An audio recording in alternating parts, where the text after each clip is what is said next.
شروع کرتا ہوں اللہ کے نام سے جو بڑا مہربان اور نہایت رحم کرنے والا ہے۔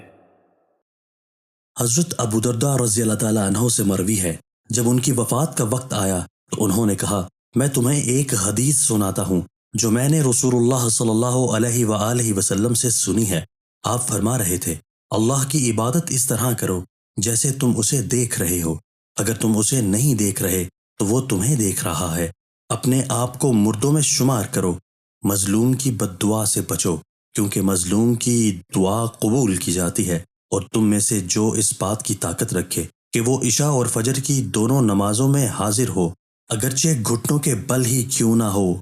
تو وہ ایسا کرے۔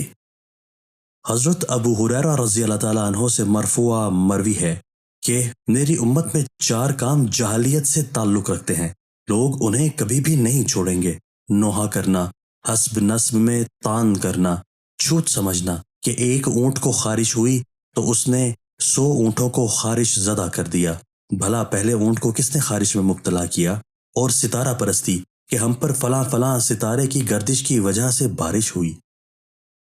دوستو، اللہ تعالی ہمیں ان احادیث مبارکہ پر عمل کرنے اور اپنی زندگیوں کو سنوارنے کی توفیق عطا فرمائے۔